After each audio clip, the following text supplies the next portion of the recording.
ó Senhor. Queridos irmãos e irmãs, celebramos em circunstâncias especiais a festa do Bom Jesus, a festa da exaltação da Santa Cruz.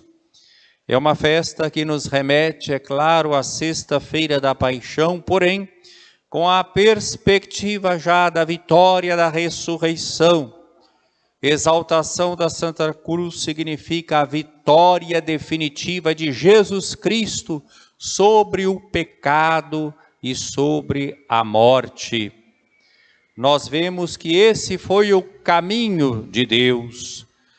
A primeira leitura tirada do livro dos Números comparece a essa liturgia porque na conversa de Jesus com Nicodemos, Jesus faz uma referência justamente a este episódio vivido pelo povo de Israel a caminho da terra prometida. O povo começou a impacientar-se, o povo mostrou a sua infidelidade, a sua murmuração, e diante do descaminho do povo, eles então foram vítimas de uma situação de infortúnio, com essas serpentes venenosas que mordiam o povo e muitas pessoas morreram e outros sofriam. Porém, Moisés intercede pelo povo e Deus manda que se faça aquela haste com a serpente de bronze para que aqueles que olhassem para ela arrependidos pudessem ser curados. Há um outro texto do Antigo Testamento, no livro da Sabedoria, que diz justamente que evidentemente aquilo que cura não é a serpente de bronze, ela é um sinal, mas é justamente aquele que perdoa e que criou todas as coisas. A serpente de bronze lembra a falha, mas uma confiança no amor de Deus que é maior. E se Moisés intercedeu pelo povo no Antigo Testamento e o povo é curado, com muito mais razão, o novo Moisés, o Moisés do qual aquele era apenas figura, Jesus Cristo, intercede para sempre por toda a humanidade com os seus braços abertos na cruz. Nós não nos envergonhamos da cruz de nosso Senhor Jesus Cristo. Tanto a teologia paulina como a teologia joanina, São Paulo e São João, são concordes em afirmar que a cruz para nós é prova de amor, é fonte de graça e de salvação. Paulo, na carta aos Gálatas, por exemplo, no capítulo 2, versículo 20, diz que a sua vida presente na carne, a nossa vida presente na carne, nós a vivemos no amor do Filho de Deus que nos amou e se entregou por mim. Já não sou eu quem vive, é Cristo que vive em mim. Na primeira carta de Paulo aos Coríntios, ele diz claramente que quando ele estava com os coríntios, ele não buscou discursos de persuasão humana, mas ele não quis saber a não ser de Jesus Cristo crucificado, escândalo para os judeus, loucura para os gregos, aqueles que se pautam exclusivamente pela razão. E hoje ouvimos esse hino cristológico da carta aos Filipenses, capítulo 2, versículos 6 a 11, em que Paulo chama atenção para a humilhação e a humildade do Cristo, o esvaziamento, a kenosis do Filho de Deus, que se entrega como servo obediente até a morte, morte de cruz, mas que Deus precisamente por isso exalta e coloca acima de todo nome, para que ao nome de Jesus se dobre todo joelho no céu, na terra, debaixo da terra, e toda língua confesse, para a glória de Deus Pai, que Jesus Cristo é o Senhor. Então vemos que a teologia paulina valoriza a cruz como instrumento de salvação. Aquilo que era instrumento de ignomínia, era instrumento de suplício, tornou-se o sinal da salvação. Por isso é que o cristão valoriza tanto a cruz desde o início do cristianismo. Aquilo que era um instrumento de tortura se tornou a prova maior do amor de Deus por nós.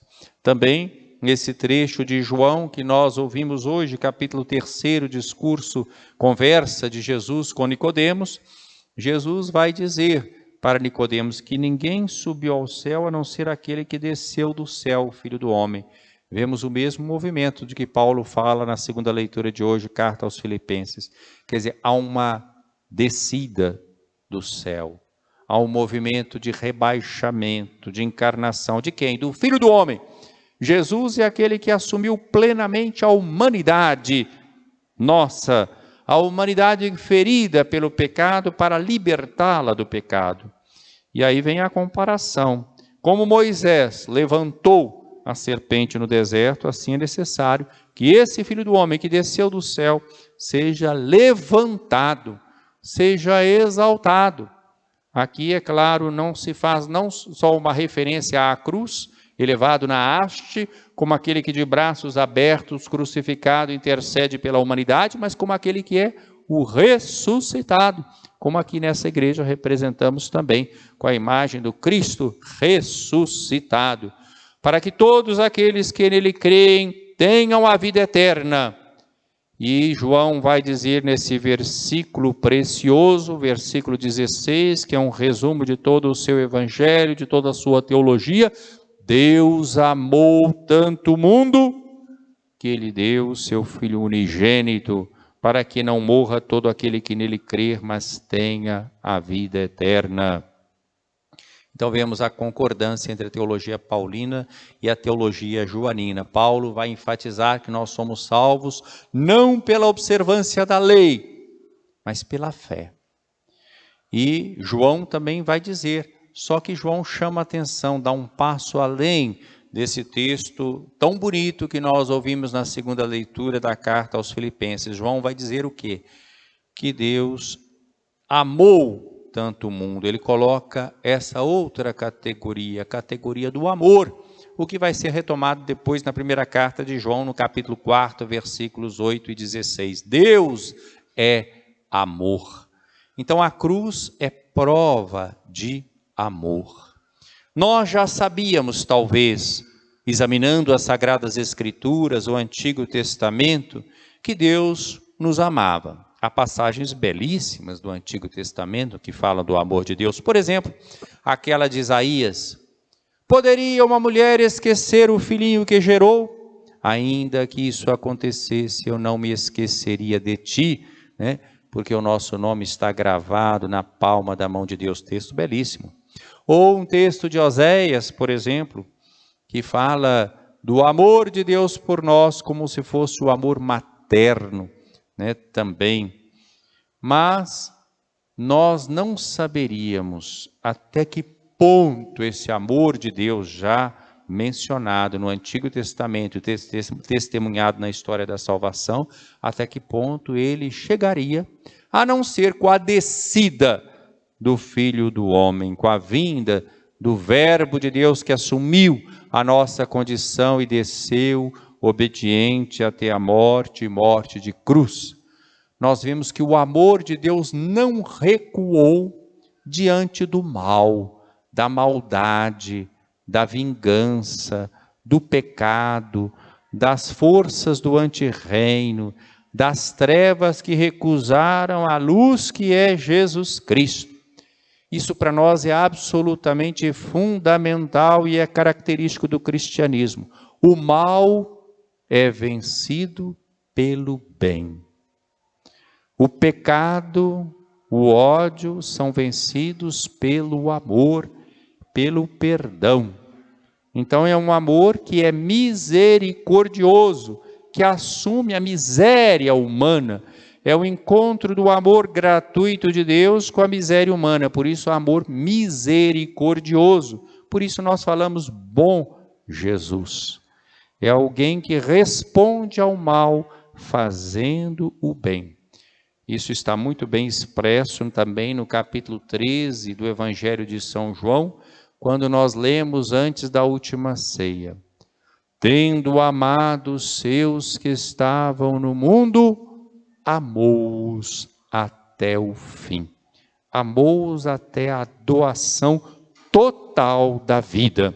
Isso vai ser simbolizado naquela cena do lava-pés. Então, meus irmãos, esse é o primeiro aspecto absolutamente fundamental e fonte da nossa fé, o amor de Deus por nós.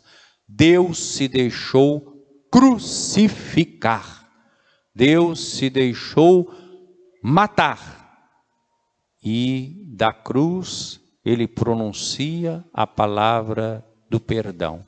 Pai, perdoai-lhes, não sabem o que fazem. Hoje mesmo estarás comigo no paraíso. Tudo está consumado. São palavras que mostram a realização completa do projeto salvífico de Deus.